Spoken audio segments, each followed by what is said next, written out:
जय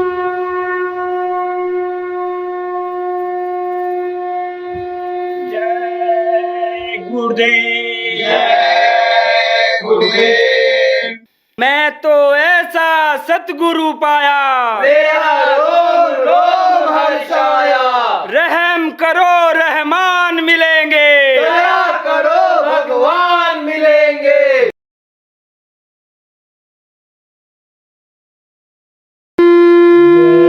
जय गुरुदेव। दाता सबके ये कही सदा रहे गुरुदेव, तुमको लाख प्रणाम है, सतगुरु जय गुरुदेव।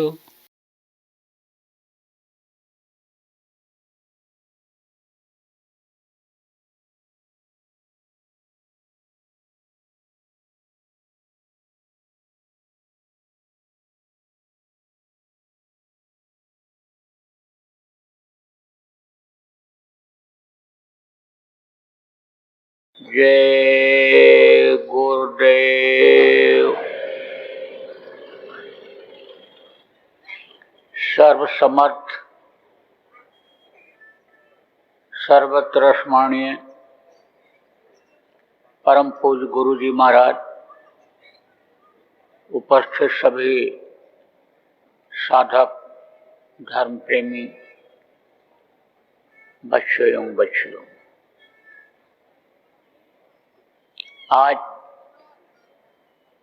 20 अक्टूबर 2021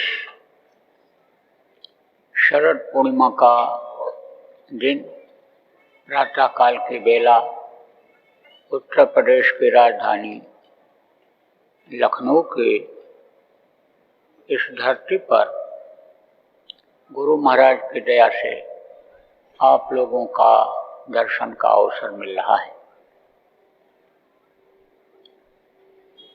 आज पूर्णिमा है, कुआर पूर्णिमा, अमावस्या पूर्णिमा और तीज त्योहार का महत्व ऋषि मुनि योगी योगेश्वरों ने बताया, संतों ने भी बताया कि इनका महत्व है। आज बहुत से लोग नदियों में स्नान करने के लिए जाते हैं, पहले भी जाते थे। जहाँ पर महात्मा लोग रहते थे, संत रहते थे, उनकी बातों को सुनते थे, सत्संग जिसको कहते हैं, और अमल करते थे, और एक सत्संग सुनने की आदत बन जाती थी। और आदत कब बनती थी? जब सत्संग से फायदा होता था। सत्संग की बातों को जब लोग सुनते थे और वैसा करते थे, और गृहस्थ जीवन में, घर में उनको बीमारियों में, तकलीफों में राहत मिलती थी, शांति मिलती थी, सुख का अनुभव होता था, तब लगन लग जाती थी, इच्छा जग जाती थी, और नियम बना लेते थे कि चलेंगे अमावस्या पूर्णिमा के दिन जहाँ कुटी बना करके संत रहते हैं, महात्मा रहते हैं, नदियों के किनारे, नदियों में स्नान करेंगे। नदियों में हर तरह की चीजें बह करके आती हैं। आप ये समझो मिट्टी भी बहकर आती है, आप समझो उसमें धरती तत्व यानी उसके भी गुण आ जाते हैं। ये जड़ी बूटियाँ, ये जो पेड़ पौधे बनाए गए, आज की तरह से अंग्रेजी दवाएं नहीं थी, या समझो होम्योपैथिक और ये सब जो दवाएं तमाम चल गई, ये नहीं थी। उस समय जड़ी बूटी से रोगों को लोग नष्ट किया करते थे। मौसम के बदलाव से, खाने पीने की बदपरहेजी से जो रोग हो जाता है, उसको इससे ठीक करते थे। तो उन जड़ी बूटियों की भी जानकारी महात्मा के द्वारा ही मिलती थी। और जो कर्म रोग होते हैं, जान में अनजान में बुरे कर्म बन गए, जिसकी सजा मिलती है, तो उस कर्मों को काटने का भी तरीका महात्मा संत लोगों को बता दिया करते थे। लोगों के कर्म कट जाते थे, तो दोनों कर्म जब कट जाते थे, दोनों तकलीफ जब दूर हो जाती थी, तो नियमित रूप से लोग जाते थे और नदियों में स्नान करके तत्व को लेते थे। शरीर को पांचों तत्वों की जरूरत है, उसी से यह शरीर चलता है। तो जल में पृथ्वी का अंश यानी ये मिट्टी बह करके जाता है, जड़ी बूटियाँ यानी पेड़ जो नदी के किनारे लगे हुए हैं, पहाड़ों पर जहाँ से ये नदियाँ उतरी हैं, पानी जहाँ से आ रहा है उसमें वो फल गिरता है, पत्ती गिरती है, पेड़ ही गिर जाते हैं, तो उसका यानी समझो कि भीग करके रस इसमें आ जाता है। सोना चांदी घी दूध हर तरह की चीज़ें बह करके आ जाती हैं। आप देखो नदियों के किनारे कटाव हो जाता है, यानी गांव उसी में समा जाते हैं, सोना चांदी जो भी चीज लोग रखे रहते हैं उसी में बहकर जाता है, तो तत्व शरीर को मिल जाते हैं। उससे यानी शरीर लोगों का स्वस्थ रहता है। तो बराबर नियम बना लिए थे। देखो इससे कोई आध्यात्मिक लाभ नहीं है, इससे जीवात्मा का कोई ताल्लुक नहीं है, लेकिन इससे शरीर का यानी तत्व मिलने का ताल्लुक है और शरीर को लाभ मिलता है। और शरीर जब स्वस्थ रहता है तभी भजन भाव भक्ति भी हो पाती है। अगर किसी से कहा जाए तुमको रोटी नहीं मिलेगा, खाने को नहीं मिलेगा, लेकिन भगवान तुम्हारे साथ 24 घंटा रहेंगे, तो कहेगा ना, भूखे भजन न होए बुवाला और लो बुवाल कंठी माला। कहोगे भगवान से ही कह दो कि हमको पहले खाना दें, हमारा पेट भर जाए, फिर हमको भगवान भी अच्छे लगेंगे। कह दिया जाए कि विष्णु भगवान ऐसे ही चारपाई के बगल में बैठे रहेंगे, लेकिन उठ बैठ नहीं सकते हो, बीमार पड़े रहोगे, तब कहोगे भगवान से ही कह दो हमको ठीक कर दें, स्वस्थ कर दें, हम चलने फिरने लायक हो जाएं, फिर भगवान की ही हम सेवा करेंगे। कह दिया जाए निंदा अपमान आपका कर दिया जाएगा, मुंह दिखाने के लायक कहीं नहीं रहोगे, इतनी बेइज्जती कर दी जाएगी, लेकिन भगवान 24 घंटा साथ रहेंगे। कहोगे नहीं नहीं, कह दो जब तक रहें तब तक इज्जत के साथ रखें इस दुनिया में, तो ये भी जरूरी होता है। अब आप ये समझो कि जीवात्मा जब स्नान करती है अंदर में, मानसरोवर है उसमें जब स्नान करती है तब इसकी मुक्ति मोक्ष होती है, फिर ये नीचे नहीं उतरती है, नीचे नहीं आती है, जन्म मरण से फिर छुटकारा पा जाती है, फिर रास्ता वहाँ से एकदम खुल जाता है, एकदम शब्द इसको खींचता है जीवात्मा को। अभी तो आपको शब्द पकड़ना है, लेकिन फिर आगे जब ये बढ़ती है तो शब्द एक दूसरे को ऐसे खींचते चले जाते हैं, और वो जो लोग हैं उनका दरवाजा ऐसे खुलता चला जाता है, कोई दिक्कत नहीं होती। और फिर अगर कहीं कोई दिक्कत भी आती है तो समर्थ गुरु होते हैं, याद करते ही सामने खड़े हो जाते हैं, खड़े ही हो जाते हैं तो वो हट जाते हैं बाधा डालने वाले। आप ये समझो कि जैसे इस जड़ शरीर को जीवात्मा छोड़ती है, ऊपर की तरफ जाती है, ऐसे ही ये यानी समझो रिद्धि सिद्धि काम ध्यान कल्प वृक्ष ये क्या है, ये सिद्धियाँ हैं, अरुमा गरुमा लहुमा महिमा और ये सब ये क्या हैं, ये वशीकरण ये सब क्या हैं, ये सिद्धियाँ। तो यह ऐसे हाथ जोड़ करके आ करके खड़ी हो जाती हैं, ऐसे ही आ जाती हैं और कहती हैं कि चलो हम तुम्हारे साथ चल रहे हैं, हम तुम्हारे यानी जो सोचोगे वो हो जाएगा, मुर्दा को छोड़ोगे जिंदा हो। पहले तो ये डरवाते धमकाते हैं, कहाँ जा रहे हो, क्यों जा रहे हो, लौट जाओ। जब नहीं लौटता है साधक, गुरु पर भरोसा रहता है कि गुरु सब जगह मदद करते हैं, गुरु मदद करेंगे, तो गुरु को याद करते ही गुरु सामने खड़े हो जाते हैं, फिर वो सब हट जाते हैं। और ये रिद्धियाँ सिद्धियाँ भी गुरु के सामने फिर नहीं टिकती हैं, उनके सामने अंतर के जो गुरु सूक्ष्म शरीर में रहते हैं उनके सामने ये सब कुछ नहीं यानी कह सकती हैं और न कर सकती हैं। तो आपको समझने की ज़रूरत है कि अंतर में यानी समझो कि स्नान की ज़रूरत होती है। तभी तो कबीर साहब ने कहा कि संध्या तर्पण न करूं, गंगा कबो न नहाऊं, हर हीरा अंतर बसे वाही के नीचे छाओ। तो आपको वो रास्ता प्रेमियों मिल गया। गुरु महाराज से बहुत से लोगों को मिला, और नहीं तो कल जो नए लोग आए थे नामदान, उनको मिल गया। आज जो आए हो, रात में आए हो, आज सुबह आए हो, आज आपको अंदर में स्नान करने का आपको पता दिया जाएगा, दे दिया जाएगा तरीका। तो आप ये समझो कि जो कुछ भी है सब अंदर में ही है। जिन्होंने देखा उन्होंने कहा ना, यही घट भीतर सात समुंदर, यही ममलमल नहाओ, मनमोरा विदेशवा न जाओ, घर ही है क्या करी। यही घट भीतर कल्प वृक्ष है, याही के नीचे छहाओ, मनमोरा विदेशवा न जाओ, घर ही है क्या करी। घर ही का मतलब क्या है? घर, ये घर में घर दिखलाए दे, कहा ना। तो सदगुरु परम सुजान उन्होंने कहा घर में ही, इस घर में यानी घट में ही घर दिखला दे। कौन सा घर? ये मिट्टी और पत्थर का घर। अरे इसी को तो बाप दादा भी कहते कहते चले गए, ये घर मेरा, ये घर मेरा, ये घर मेरा। उनका नहीं हुआ, सोचो आपका कैसे होगा। आपको तो इसी घर से एक दिन लोग बाहर निकाल देंगे। क्यों? क्योंकि घर के बनाने में ऐसा नक्शा तैयार हुआ है कि उसमें दरवाजा है। दरवाजा घर में रखते हो, अब आप ये समझो उसी दरवाजे से आपको घर में बाहर निकाल देंगे। भले कोई ये कहे कि हमारा घर है, हमारा घर है, हम इसमें रहेंगे, अपने रहने के लिए बनवाए हैं, लेकिन रह नहीं सकते हो। तो अपना घर कहाँ है? जहाँ से कभी आना जाना नहीं होता है। सतलोक जिसको कहा गया, सत्पुरुष जहाँ अपने पिता परमेश्वर जिनको कहा गया, प्रभु जिनको कहा जाता है, वो जहाँ निवास करते हैं वहाँ अपना घर है।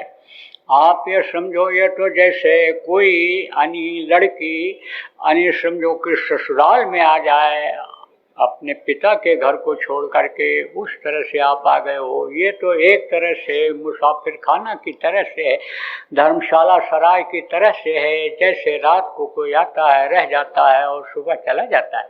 सराय और धर्मशाला ये कोई कहे हमारा है, प्लेटफार्म को कहे हमारा है। तो लड़का तो जो अबोध है, नहीं जानकार है, वो तो कह देता है ये तो हमारा घर है, हमारे घर जैसा है। लेकिन जानकार आदमी तो नहीं कह सकता। तो जो कुछ भी है सब इसी शरीर के अंदर में है। उधर माज सुनंद जराया, देखो वो ब्रह्मांड निकाया। गोस्वामी जी महाराज ने कहा कि इसी शरीर के अंदर में यानी उधर जब गए, किधर? इस शरीर को छोड़ करके शरीर के अंदर के रास्ते से जब उधर गए, उधर किधर? ऊपर की तरफ, तब देखो वो ब्रह्मांड निकाया। कोटिन चतुरानन गौरीशा, करोड़ों यानी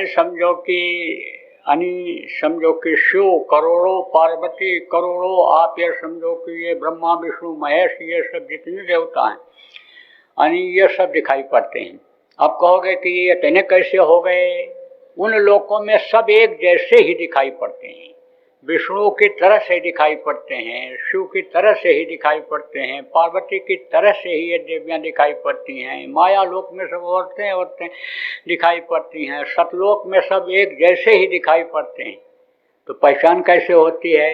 गद्दी पर जब बैठते हैं, इनकी गद्दी है, इनका आसन है, इनका सिंहासन है, जब उस पर बैठते हैं तब पहचान होती है।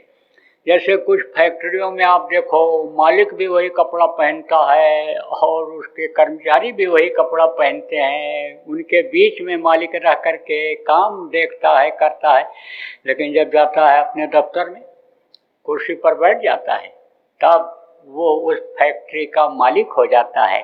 तो आपको प्रेमियों वो रास्ता बताया गया, समझो कि जिससे आपको कहीं भी जाने की जरूरत नहीं है। अमावस्या पूर्णिमा के दिन जो आप इधर उधर जाते थे, अब तो अमावस्या पूर्णिमा के दिन अच्छा मुहूर्त होता है, हर काम का अच्छा मुहूर्त होता है, हर समय का अच्छा मुहूर्त होता है। जैसे प्रातःकाल का समय बहुत अच्छा होता है, स्वास्थ्य के लिए भी अच्छा होता है। इस धरती का मुंह अपने देश की तरफ होता है तो खिंचाव जल्दी होता है। तो साधन भजन के लिए भी प्रातःकाल का समय अच्छा बताया जाता है। ऐसे ये दिन, तिथि और ये नवरात्र और इनका सब अलग अलग अर्थ होता है, अलग अलग मतलब होता है। जब यानी कोई बताने वाला मिल जाता है, समझाने वाला मिल जाता है, तो सब समझ में आ जाता है। देखो धार्मिक किताबें तो पढ़ते हो आप, मजहबी किताब जिसको कहते हो उसको पढ़ते तो हो, लेकिन समझ नहीं पाते हो। कारण क्या है? कि जैसे कोई 16 दर्जा पढ़ करके किताब लिखे तो 10 दर्जा पढ़ करके कोई उसको समझाने लगे, पढ़ाने लगे, क्या समझा पाएगा। इसलिए जब 16 दर्जा पढ़ा हुआ आएगा तभी उसको पढ़ा पाएगा।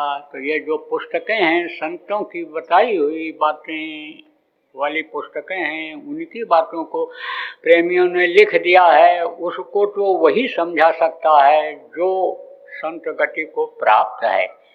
तो प्रेमियों, किताब पढ़ने की भी जरूरत नहीं है। ये किताबें ये सब कहाँ की हैं? किताबें ये कैसे बनी? ये सब अक्षर से ही बनी। अक्षर किसको कहते हैं? जैसे आ, छोटा, बड़ा, छोटी, बड़ी, का, खा, जैसे पढ़ते हो। अब इसी को जब जोड़ दिया जाता है तो बड़ा औमा आम, का अबू, तर कबूतर, ऐसे ही खा, प्या का मात्रा ना, प्या का मात्रा ना, खाना। तो ये क्या बन गया? ये शब्द बन गया। ऐसे ही अक्षर ये कहाँ से उतरे हैं? ये सब ऊपर से उतरे हैं। ये ऊपर के हैं ये अक्षर। ये चक्रों से ही, यही चक्रों के भेदन में प्रकट हो जाते हैं। आप समझो चक्रों के भेदन की अब जरूरत भी नहीं है। सूरत यानी जैसे शब्द में समाएगी, जैसे शब्द को पकड़ेगी, तैसे ही अक्षरों का ज्ञान हो जाएगा। किताबों में जो लिखा हुआ है उन चीज़ों का आपको ज्ञान हो जाएगा, जानकारी हो जाएगी। इसीलिए संतों ने इस बात को कहा कि पोथी पढ़ पढ़ जगुआ, अब पंडित भयानक होए, और ढाई आखर प्रेम से। आखर का मतलब उन्होंने अक्षर कहा, यही अक्षर। आखर संत ने बताया था और अक्षर उसका शुद्ध निकाल लिया लोगों ने। ढाई अक्षर प्रेम से पढ़ो।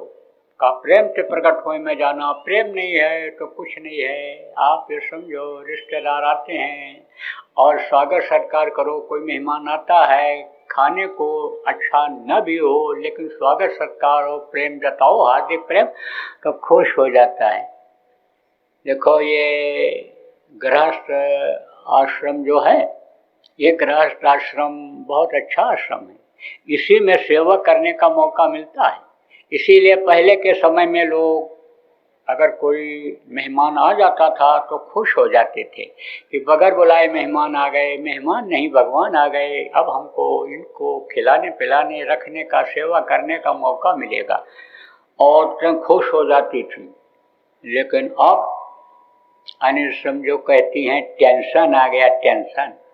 कौन सी औरतें जो कहती हैं हमारे पास डिग्री है, डिप्लोमा है, हम पढ़ करके आई हैं, फटा पैंट पहनती हैं, वो जो चड्डी बनियान पहनती हैं, उनकी बात कर रहा हूँ। वो कहती हैं टेंशन आ गया, टेंशन। तो जब टेंशन आ गया तो टेंशन से ही भोजन बनता है, प्रेम से नहीं बनता है। प्रेम यानी समझो अगर रहता है तो भाव अच्छे रहते हैं, भाव से ही यानी भक्ति होती है। कोई किसी की सेवा करता है तो समझो भगत बन करके ही करता है। सेवक और भगत एक ही यानी समझ लो कि श्रेणी में आते हैं। एक सिक्के के समझ लो दो पहलू हैं। द्रौपदी का देखो भाव ही तो खराब हुआ था, तब घंटा नहीं बजा था, 36 प्रकार का भोजन बना करके रखी और गई और सुपज को बुला के लेकर के आई। सुपज नहीं आ रहे थे। बहुत अन्य लोगों ने प्रयास किया, यहाँ तक कि अन्य भीम अन्य उनको सोच करके गए कि नहीं आएंगे तो उठा करके ले आएंगे। लेकिन खूंटी पर माला टंगा हुआ था। उन्होंने, सुपज ने, ऋषि ने, महात्मा ने कहा कि ले आओ जरा हमारा माला उतार कर ले आओ। भीम माला नहीं उतार पाए, अहंकार में चले आए। तब द्रौपदी को अकल आई। अपने पतियों से उन्होंने कहा आप कहो तो मैं जाऊं। गई। उन्होंने यही कहा जो सबसे पहले कहते रहे कि जो 100 अश्वमेध यज्ञ का फल देगा उसके कहने पर मैं खाने के लिए जाऊंगा। तो सब लौट आए। तो द्रौपदी से भी यही कहा। तब द्रौपदी ने कहा संत दरस को जाइए और तज ममता अभिमान, और जो पग आगे बढ़े कोटिन यज्ञ समान। संत का दर्शन करने के लिए मैं आई हूँ। अब आप सोचो अगर ये बात सत्य है और संतों की बात सत्य होती है, संत वचन पलटे नहीं पलट जाए ब्रह्मांड, तो ये कैसे असत्य हो जाएगा कि हमको एक एक कदम पर कोटि यज्ञ का फल नहीं मिला। और अगर फल मिला तो आप अब उसी में से ले लो जितनी इच्छा हो आपकी, उसी फल में से, और मेरे कहने पर आप चले चलो। तो लाई 36 प्रकार का भोजन जो बना के रख करके गई थी, उनको जब परोसा तो उन्होंने सबको एक में मिला लिया, एक में, और मिला करके और खाने लग गए। तो द्रौपदी ने कहा स्वाद नष्ट कर दिया। एक एक चीज का स्वाद लेते हो ना, रोटी खाते हो, फिर मिठाई खा लेते हो, फिर चटनी चाट लेते हो, फिर और चीजें कहते हो कि जरा अचार कई तरह का देना, इस तरह से स्वाद लेते हैं। जबान को स्वाद मिलता है, हालांकि खाने के बाद तो पता नहीं रहता किसी को क्या खाए हैं, लेकिन स्वाद लेता है। तो उन्होंने क्या किया, सबको मिला दिया, क्योंकि जो संत होते हैं, महात्मा होते हैं, शरीर को चलाने के लिए टुकड़ा डाल देते हैं, नहीं तो ये पेट की कुतिया ये भूखने लगती है, ये करने नहीं देती है कुछ। जैसे कहते हैं ना पेट में चूहे कूद रहे हैं, तो चूहे जब कूदते हैं पेट में तब वो स्थिर नहीं होने देते हैं। जैसे पैजामा के अंदर चोरों के चुहिया डाल देते हैं ये दरोगा जी लोग, हाँ वो चुहिया इधर उधर घूमती है तो खड़ा भी नहीं रह सकता, दौड़ भी नहीं सकता और कुछ कर ही नहीं सकता, ऐसे होता है। तो वो क्या करते हैं, डाल देते हैं पेट में और शरीर को चलाते रहते हैं। असला निशाना तो उनका अमीय रस पीने का रहता है। तो जब भाव खराब हुए तो घंटा नहीं बजा, उसने कहा देखो स्वाद सब नष्ट कर दिया। छोटी जाति के थे, जात पात पूछे नहीं कोई, और हरि का भजन सो हरि का हो, तमाम ऐसे उदाहरण आप देखो। समझो जैसे सुपच थे छोटी जाति के, सरदार छोटी जाति के थे। छोटी जाति बड़ी जाति क्या होती है, जो अच्छा कर्म करे वो समझो श्रेष्ठ माना जाता था। ब्रह्म जाना स ब्राह्मणा, ब्रह्म की जानकारी जो कर लेते थे ब्रह्म कहलाते थे। जो रक्षा करते थे, हिंसा हत्या नहीं करते थे उस समय पर, बधिक हो जाएं क्षत्रियगण, बधिक नहीं बनते थे। ये तो कलयुग की परिभाषा है, दीमक चढ़ जाएं ग्रंथों को, ब्राह्मण प्रतियां तोड़ें, बधिक हो जाएं क्षत्रियगण, सूर्य सेवा से मुख मोड़े, सूखे नदियां धंसे पर्वत विजय तब हमारी हुई। तो कलयुग की पहचान कलयुग ने खुद बताया। तो आप ये समझो कि ये सब अपने अपने कर्मों से अलग हो रहे हैं। वैश्य किसको कहते हैं, समझो कि जो पालन करे, जैसे किसान क्या करते हैं, अन्न पैदा करते हैं और लोगों को खिलाते हैं। मेहनत ईमानदारी की कमाई अन्न की होती है, लेकिन जब से बिजनेस व्यापार और इन कामों में लग गए, अपना अपना काम लोग छोड़ करके दूसरे कामों में लग गए, तब से समझो कि कर्म से अलग हो गए। और कर्म से अलग हो गए, जब इच्छा अनंत हो गई, बहुत हो गई, तो शरीर से पाप बनने लग गया और पाप का भागीदार हो गए। तो समझो कि ये कर्मों के अनुसार ये बनाया गया था। आप अपने अपने कर्म से अलग हो गए। आप ये समझो कोई तिलक लगा लेने से, टीका लगा लेने से, जनेऊ पहन लेने से, चोटी रख लेने से तो खानदानी तो वो ब्राह्मण कहलाएगा, लेकिन ब्रह्म जाना सब ब्राह्मण नहीं माना जाएगा। देखो क्षत्रिय लोग पहले के समय में मूछें जब हंसते थे और आवाज लगाते थे, सैकड़ों आदमी ऐसे उनकी आवाज पर दौड़ पड़ते थे और हाथ जोड़े खड़े रहते थे, प्रणाम और सलाम करते थे। लेकिन पत्थर की मूर्ति को अब कहते हैं ये ठाकुर जी हैं, ठाकुर जी हैं। उसी तरह से ये दारू पी करके, मांस खा करके ढिमलाने लग जाएंगे तो क्षत्रिय कहलाएंगे, कर्म से अलग हो जाएंगे। समझो झूठ फरेब और उसका अगर समझो कि बासा अंदर में हो जाएगा, कर्म बन नहीं पाएगा, पालन हो नहीं पाएगा, तो समझो कर्मों से अलग हो गए। छोटी सेवा कौन करता है, पैर करता है। पैर छोटी सेवा करता है। कैसे? पैर अगर स्ट्राइक कर दे, हड़ताल कर दे, तो ये ब्राह्मण क्षत्रिय वैश्य सब अपनी जगह ऐसे बैठे रह जाएंगे। इसीलिए तो पैर ही पूजा जाता है, ब्राह्मणों का भी पैर ही पूजा जाता है। पैर को ही हाथ लगा करके सिर में लगाते हैं, क्योंकि सेवा से मुकरते हो सब। सेवा ही प्रमुख चीज है, सेवा से ही सब कुछ मिलता है। सेवा करना चाहिए। देखो जिस भी क्षेत्र में रहो, सेवा से मुख मत मोड़ो। नौकरी करो तो नौकर को क्या कहते हैं? सर्वेंट। आपके घर का जो काम करता है उसको सर्वेंट कहते हो। आप जो सरकारी नौकरी करते हो आप भी सर्वेंट ही हो, नौकर ही हो। तो वफादारी से करो, समय से जाओ, काम को निपटाओ, काम को मत रोको। आप जो व्यापार करते हो व्यापार में भी आप मेहनत करो, उतना ही मुनाफा लो जो आपके हक का है। ज्यादा लोगे तो समझो कि वो जो ज्यादा आएगा निकल जाएगा, दवा दुआ में लड़के नालायक निकल जाएंगे। रिश्वतखोरी करोगे तो उसमें सब ऐसे का ऐसा चला जाएगा। लक्ष्मी रुकती नहीं, गलत ढंग से लाई हुई लक्ष्मी रुकती नहीं है। इसलिए मेहनत और ईमानदारी की कमाई समझो कि करना चाहिए। सेवा कोई भी करे तो वही सम्मानित हो जाता है। संगत में हो चाहे आप ये समझो कि दिन रात मेहनत करने वाला आदमी किसी भी लाइन में हो तो समझो कि उसी की मान्यता हो जाती है, उसी को लोग सम्मान देते हैं, उसी की जल्दी तरक्की कर देते हैं, आगे बढ़ा दिया जाता है।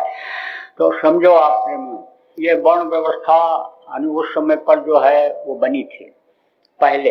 अब तो वर्ण व्यवस्था सब इधर उधर हो गई और वर्ण व्यवस्था वालों का अब कोई कदर इज्जत भी नहीं है, कुछ नहीं है, कोई किसी को कुछ समझता ही नहीं है। ऐसा वातावरण बन गया, समझ लो बिल्कुल पाश्चात्य संस्कृति आ गई भारत में। जो भारतीय संस्कृति थी वो सब अब समझ लो कि धीरे धीरे खत्म हो रही। इसीलिए तो इतनी मेहनत करनी पड़ रही है, समझाना पड़ रहा है कि भाई कितना भी दौड़ लो, कितना भी दौड़ लो, कितना भी आप ऊपर चढ़ जाओ, लेकिन नीचे उतरना पड़ेगा। आप ये समझो प्रेमियों कि पहाड़ पर कोई चढ़ जाए तो या तो उतरेगा या तो गिरेगा, खत्म हो जाएगा या वहीं खत्म हो जाएगा। समझ लो नीचे तो आना ही पड़ेगा। एक वक्त ऐसा आएगा कि नदियों के किनारे लोगों को भग करके शरण लेना पड़ेगा, चाहे बीमारी के प्रकोप से, चाहे बिजली न मिलने के प्रकोप से, चाहे लड़ाई झगड़ा हमला समझो शहरों में जब होने लग जाए, तब समझो मार काट जब होने लग जाए, जान बचाने के लिए नदियों के किनारे और जंगलों में जहां आजकल लोग जाना नहीं पसंद करते। बहुत से पढ़े लिखे डॉक्टर नौकरी नहीं करना चाहते हैं, गरीबों की सेवा करने के लिए जाने के लिए वहीं भग करके शरण लेना पड़ेगा। यह आज की तारीख में 20 अक्टूबर 2021 को आप नोट कर लो, ऐसा समय आएगा। भविष्यवाणी नहीं करता हूँ, लेकिन समय के बारे में आगाह बराबर करता रहता हूँ। अगर किसी को नहीं बताओगे कि आगे गड्ढा है तो गड्ढे में गिर जाएगा। तो जो काम मैं कर रहा हूँ, इसी काम को पहले भी जिनको संत कहा गया, महात्मा कहा गया, उन लोगों ने किया है तो हमको भी करना है, वही बात हमको भी बतानी है। तो भाव द्रौपदी का खराब हो गया। छोटी जाति के हैं, जंगल में रहने वाले हैं, राजसी भोजन का स्वाद क्या जाने। तो घंटा नहीं बजा तो कृष्ण से कहा कि भाई क्यों नहीं बजा। पांडव ने कहा अब क्यों नहीं बजा, आपने तो कहा था सुपज नहीं खाए हैं भोज में, तो सुपज भी खा लिए, क्यों नहीं बजा। तब उन्होंने कहा इसका जिम्मेदार द्रौपदी है, द्रौपदी से पूछो, द्रौपदी बताएगी। तब द्रौपदी को ज्ञान हुआ, द्रौपदी चरणों पर गिर पड़ी सुपच के और माफी मांगा। माफी का विधान तभी से है, बहुत पहले से है। गुनाहों की, गलतियों की अगर कोई समझो प्रयाश्चित कर ले तो माफी जो होने वाला है वो माफ हो जाता है, ना जानकारी में। और जानकारी में जो गलती करता है उसकी जल्दी माफी नहीं होती है, क्योंकि लड़के को डांट देते हो, नहीं मानता है तो फिर आपको कान ऐंठना पड़ता है, थप्पड़ लगाना पड़ता है, जिद करता है, जब बात को नहीं मानता है तब घर से निकालना पड़ता है, ऐसे ही सजा मिल जाती है।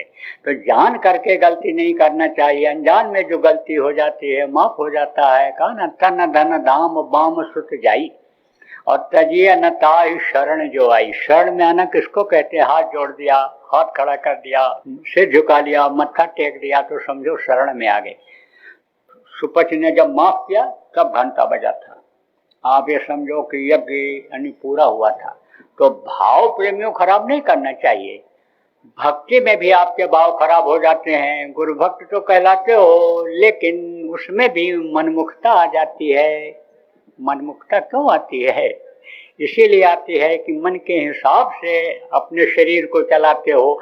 सत्संग सुनने के बाद, समर्थ गुरु के मिल जाने के बाद भी आपके स्वभाव में, आदतों में परिवर्तन नहीं आता है। परिवर्तन लाने की जरूरत है, बार बार सत्संग सुनते रहने की जरूरत है। शब्दों की मार जब पड़ती है तब आदमी को ज्ञान होता है, बदलाव आता है। देखो अंगुलमाल और वाल्मीकि जैसे डाकू शब्द के मार से ही यानी समझो कि सुधर गए थे, उनको ज्ञान हो गया था। तो आपको समझने की जरूरत है कि भाव अच्छे होने चाहिए। सेवा भाव लोगों में देखो पहले बहुत हुआ करता था। तो आपको मैं प्रेमियों ये बताना चाहता था कि देखो यानी ये है जो आपको शरीर मिला है, यह सेवा करने के लिए और इसको स्वस्थ रखने के लिए। जैसे खाओगे नहीं ठीक से तो यानी समझो स्वस्थ नहीं रहेगा, तो कुछ अच्छा नहीं लगेगा, कोई काम नहीं कर पाओगे। ज्यादा खा लोगे तो भी कुछ काम नहीं कर पाओगे, रोग हो जाएगा। इसलिए कहा गया है कम खाओ, थोड़ा ही खाओ, हजम हो जाएगा आराम से। जब मन कहे यानी समझो कि तभी मत खा लो। पहचान होती है, दाहिने नाक का श्वास जब चलता है तब समझो कि अब अंदर से मशीन मांग रही। श्वास पर बहुत कुछ यानी समझो निर्भर करता है। श्वास ही तो शरीर को चलाता है। ये प्राण क्या है? यह हवा है, और हवा का लेना देना इन दोनों नाक से होता है। खींचते हैं फिर अंदर जाता है, और अंदर से एक जो ठंडो से जैसे ठंडा और गर्म यानी हवा होती है, ठंडा और गर्म यानी एक तरफ से हवा लिया, ठंडी हवा अंदर जाती है, और दूसरी तरफ से अंदर की जो गर्मी है हवा है वो बाहर निकलती है, नाक से निकलती है। नाक बंद हो जाता है तो मुंह से निकलता है, और जब इधर का ये सिस्टम बिगड़ जाता है तो कहते हो गैस बन गई, तो नीचे के रास्ते से निकलता है तो वो और ज़्यादा बदबूदार होता है। ये जो यानी हवा लेते हैं समझो वो उसकी खुशबू अलग रहती है, और जो निकलती है नाक से या किसी भी रास्ते से निकलती है उसकी खुशबू अलग होती है। जैसे मुंह से भी देखो हवा निकलती है तो खुशबूदार निकलती है। इसीलिए लोग खुशबू वाली चीज़ों को मुंह में रखते हैं कि जिससे यानी हवा जो निकले, किसी के पास बैठा हूँ और मुंह से हवा निकले तो शुद्ध हवा मिले उनको, खुशबूदार हवा मिले उनको। कुछ चीज़ें तो इसलिए भी खाई जाती हैं खुशबूदार के पेट में चला जाए, हजम हो जाए। जैसे बहुत से लोग पान खाते हैं, केवल पान ही अगर खाया जाए तो पेट में पड़ी हुई चीज हजम होती है, भोजन हजम होता है। और उसमें अगर थोड़ा सा नारियल का टुकड़ा डाल दिया जाए तो समझ लो आप कि अगर चावल खा लिया है तो वो हजम हो जाता है। लेकिन सुपारी जो होती है ये नुकसान करती है, गलाती तो है ये, लेकिन भोजन के बाद अगर सुपारी थोड़ी सी खाई जाए तब तो भोजन ये पक जाएगा, गल जाएगा। देखो ये जब कुकर नहीं था तो मांसाहारी लोग पकाने के लिए उसमें सुपारी डालते थे, लेकिन अब जब सुपारी की 10-10 मिनट पर खाने की आदत बन गई तब तो वो उसका काम क्या है, गलाना, तो हड्डी को ही गला देता है। वो एकदम से बिल्कुल ज़्यादा सुपारी खाने वाले की ताकत को ही खत्म कर देता है।